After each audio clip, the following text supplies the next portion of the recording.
Before you even blink, hit that subscribe button, because what you're about to hear isn't in your history books. This is the story of a war that was never declared, never televised, and never remembered. Yet it shaped the world more than any battle ever fought with bullets. A war where the victors didn't raise flags, they raised interest rates.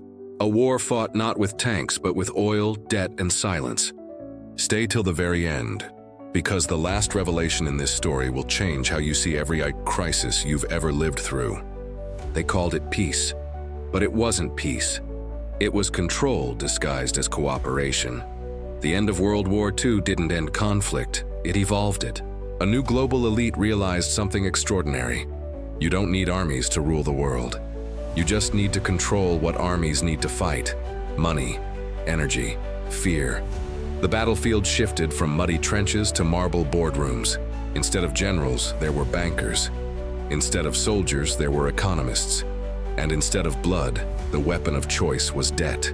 It all began at a quiet mountain resort in Bretton Woods, New Hampshire, 1944. While the world was still burning from the war, 730 delegates from 44 nations gathered behind closed doors. Their mission? To rebuild global order. But behind the speeches of unity, something else was being crafted. A financial empire hidden behind the language of stability. That's where the US dollar was crowned king. Every currency on earth was tied to it. The world would now trade in one language, the green paper printed by Washington. And just like that, America didn't need to conquer nations. It could buy them. The Bretton Woods system became the most powerful invisible weapon in modern history. On paper, it looked like cooperation. In reality, it was submission. Nations that refused to play by the rules found themselves isolated, sanctioned, or destabilized. Those who obeyed were rewarded with aid, loans, and military protection. This wasn't about rebuilding the world. This was about controlling it. And at the heart of it all was oil, black gold, the lifeblood of industry. Whoever controlled it, controlled the modern world. So when the dollar was no longer backed by gold in 1971, a decision made in secret by President Nixon, it was replaced with something even more powerful: oil. The petrodollar was born.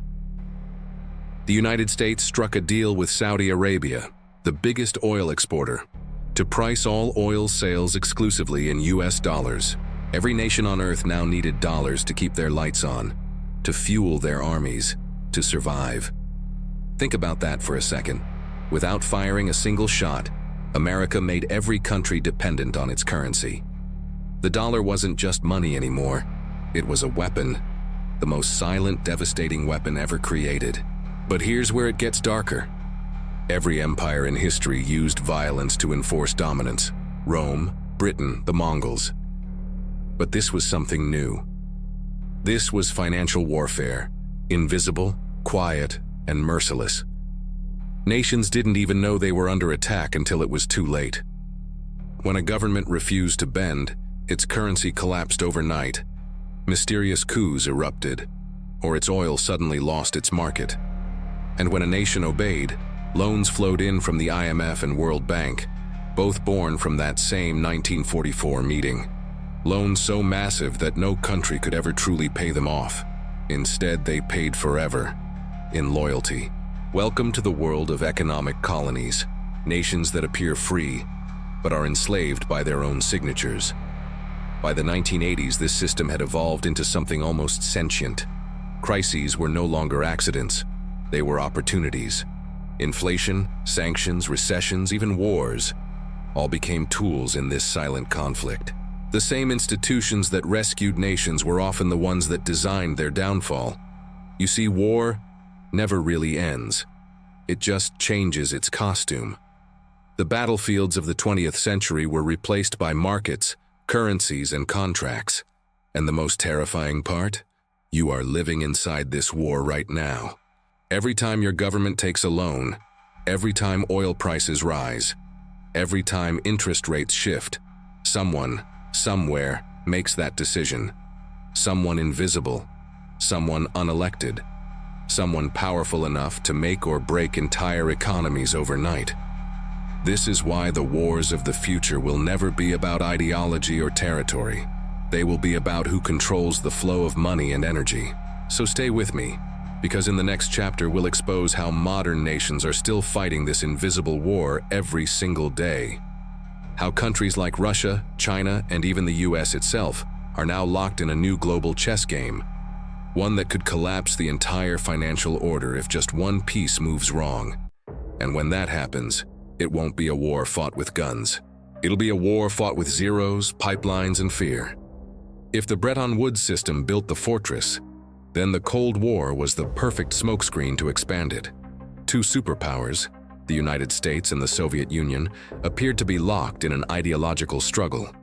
Capitalism versus communism, freedom versus tyranny. But behind the flashing images of missiles, spies, and propaganda, another conflict was unfolding. One that didn't rely on nuclear bombs, but on currency, oil, and manipulation. While the world watched rockets, the real battles were being fought through interest rates, sanctions, and trade agreements. The Cold War wasn't just a clash of nations. It was the maturation of economic warfare, the blueprint for every silent war that followed.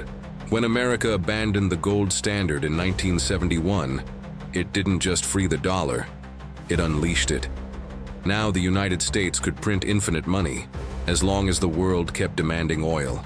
But to make sure they did, Washington needed global instability, a constant reminder that safety, wealth, and survival flowed only through the dollar. And that's when the world's markets began to burn. The 1973 oil crisis wasn't just an accident of OPEC policy. It was a demonstration of power. Nations panicked, inflation exploded, currencies crashed. Yet in the chaos, the US dollar, supposedly weakened, grew even stronger. Because to buy oil, countries needed more dollars than ever before. The system fed on fear. This wasn't a coincidence. This was strategy. While the Soviet Union built tanks, the United States built a financial empire so intricate that no one could live outside it. Every loan, every oil deal, every military alliance was another chain in an invisible web.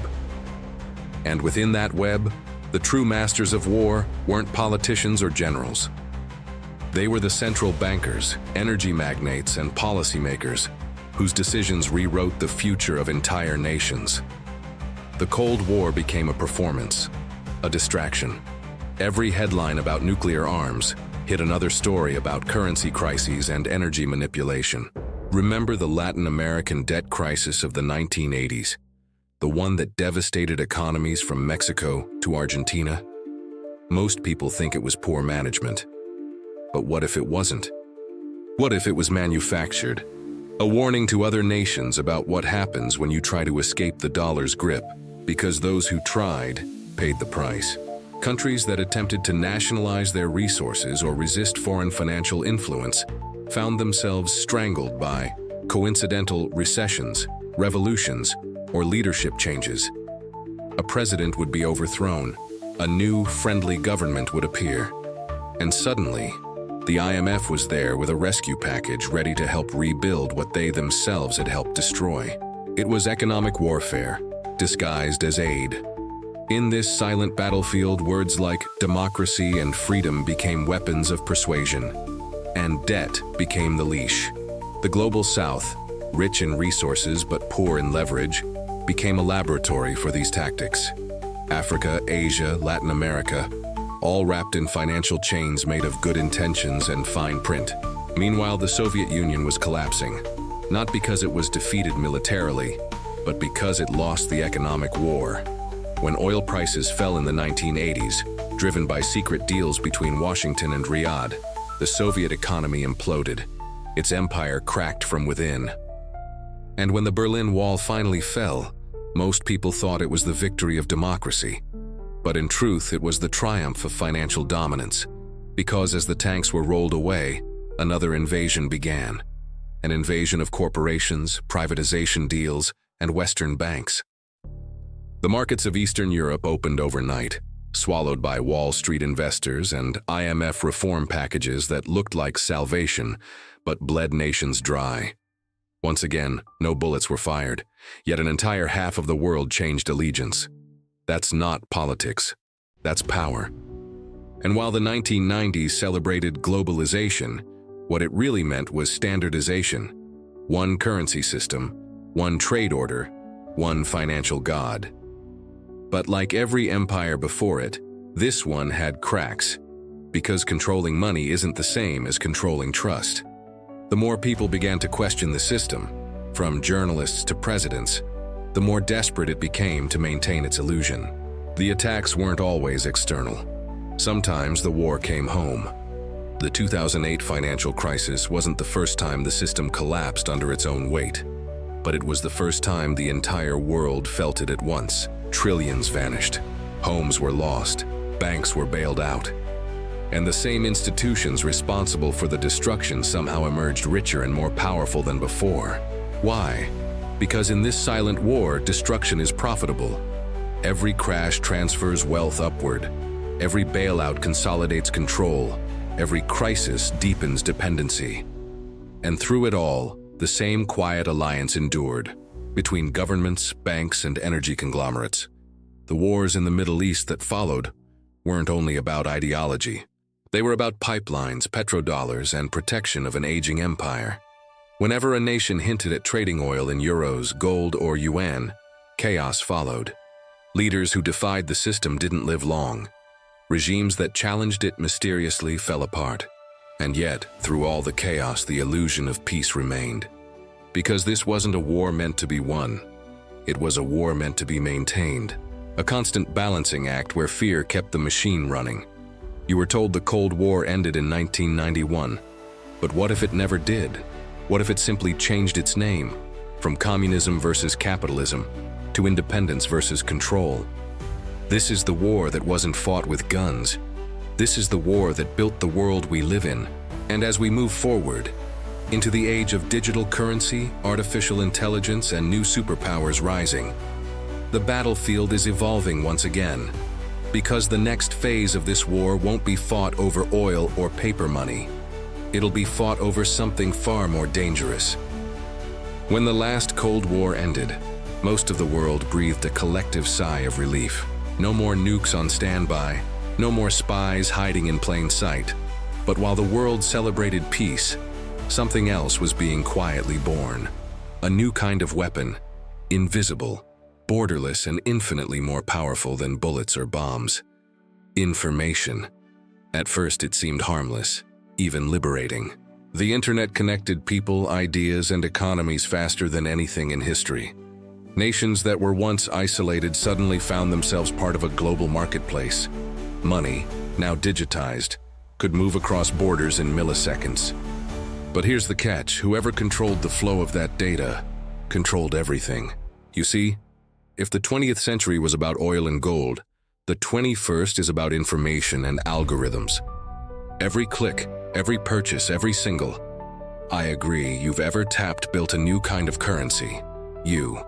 Your data, your attention, your trust.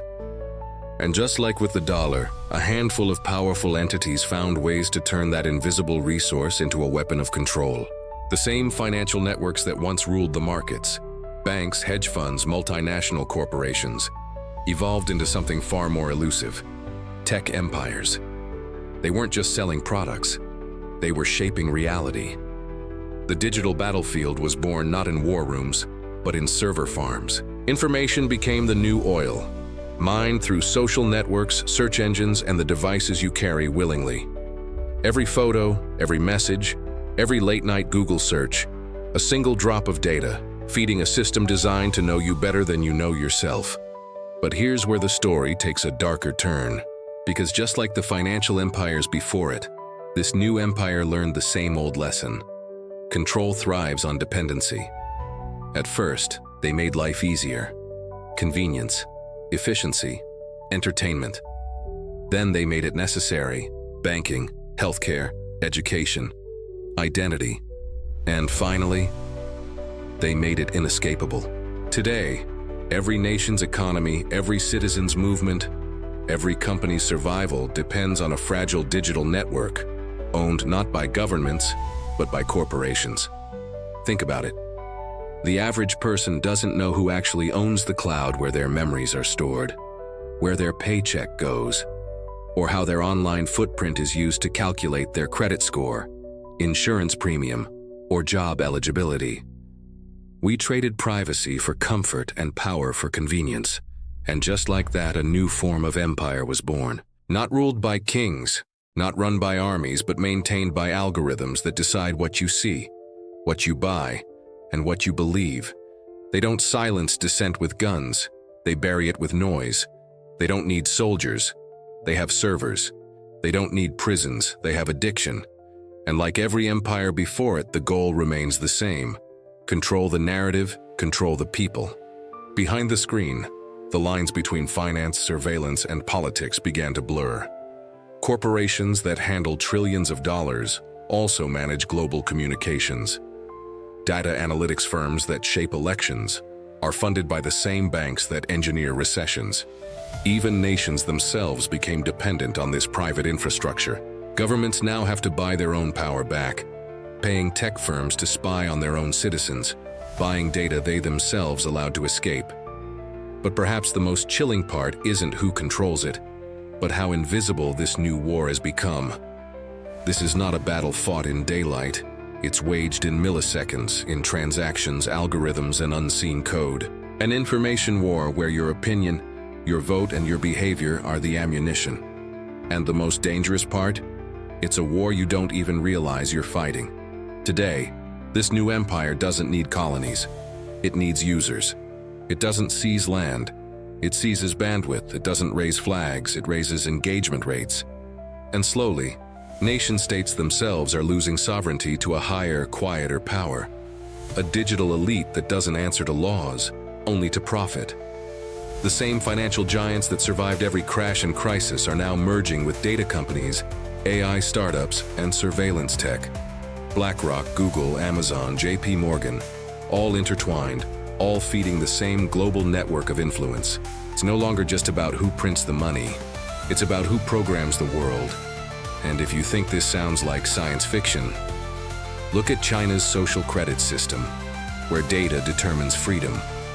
Look at how credit agencies track not just what you buy, but who you are. Look at how your digital footprint decides what information you're allowed to see. This isn't the future. It's the present, already happening, just not evenly distributed. And so the silent war continues, not with tanks, but with terms and conditions, not with propaganda posters, but with personalized feeds, not with dictators, but with data brokers. The battlefield has evolved.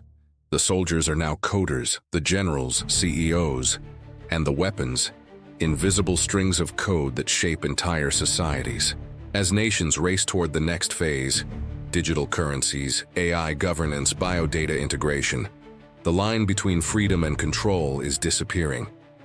Because once a system learns everything about you, it doesn't need to force you. It can predict you, and prediction is the ultimate form of control. They say knowledge is power, but in the 21st century, data is domination, and whoever owns the data owns the world. So the question isn't who will win this war. The question is, will you even know when you've lost? The war that wasn't fought with guns never truly ended. It just became quieter, smarter, woven into the very systems that define our daily lives. The world believes it's free, but today, freedom is a luxury item sold to the highest bidder. You see, history repeats, but it doesn't always rhyme. The oil barons and financiers of the 20th century laid the foundation for the control grid we live in today. They built the pipelines, the currencies, the institutions. But the 21st century built something far more efficient. A digital empire where the wars aren't fought around us. They're fought through us, and it all began with one quiet revolution, the digitization of money itself. In 2008, as the world reeled from another financial crisis, a crisis conveniently triggered by the same banks rescued with public money, a new idea emerged from the shadows of the internet. A white paper, 9 pages long, written by someone named Satoshi Nakamoto. It introduced a word that would terrify governments and thrill rebels: Bitcoin. For the first time, people saw a glimpse of true freedom. Money without banks, without borders, without permission. a currency beyond control. It was the digital answer to a century of manipulation. But the system noticed. Governments and corporations realized something fast. If people can trade value without them, they lose power. And power doesn't surrender, it adapts. Within a decade, the narrative flipped. The same institutions that dismissed Bitcoin as a fad began exploring their own versions. Central bank digital currencies, or CBDCs, controlled, programmable money that could track every transaction, every purchase, every single citizen. Imagine a world where your digital wallet replaces your bank, your ID, and your passport, where access to your funds could be switched off with a single click, not for breaking a law, but for breaking an algorithm. They'll tell you it's for your safety, for convenience, for innovation. But the truth, it's about total traceability. Because if data is the new gold and money becomes code, then whoever writes that code becomes God. This isn't paranoia, it's preparation. Major economies are already testing these systems. China, the EU, even the US. And when they launch, cash will slowly vanish. Choice will fade right along with it. And the war that wasn't fought with guns will finally end, because it won't need to be fought at all. The new chains won't rattle, they'll sink. We were warned by economists, philosophers, visionaries. From George Orwell to Aldous Huxley, they all foresaw a world where control wouldn't need violence, only compliance. And that's where we are now. A planet run by invisible empires, not through governments, but through systems. Systems that don't punish rebellion, they erase it. That don't silence you, they shadow ban you. That don't cage you, they condition you. You think you're choosing what to watch, what to buy, what to believe. But in truth, you're navigating a labyrinth built by someone else, someone who already knows exactly where you'll end up. It's no longer about borders, it's about bandwidth. It's not about armies, it's about access. And it's not about war, it's about control, quiet, seamless, digital control. But here's the paradox. The same network built for control can also set us free. Knowledge is still power, truth is still resistance, and real human connection is still the one thing the algorithm can't predict. Because every empire, no matter how powerful, eventually faces the same enemy, awareness. So maybe the true battlefield isn't online or in boardrooms. Maybe it's right here, in your mind. If the war that wasn't fought with guns was built on fear and dependency, then the revolution that follows must be built on awareness and choice. Ask questions, learn who profits, follow the money, because every crisis, every collapse, every solution always leads back to the same handful of names, the same families, the same networks. And when history repeats again, when the next global event reshapes how we live, spend, or think, you'll know it wasn't chaos. It was choreography. This is the New World Order, not declared, not voted for, but quietly installed. And whether we survive, it depends on one thing. How many of us can still see the strings? So if you've made it this far, you're not just a viewer anymore. You're part of the few who know. And if you want to keep knowing, stay here, subscribe, share this story, and remember, the next war won't be fought with guns, it'll be fought with data, and the battlefield is already inside your screen.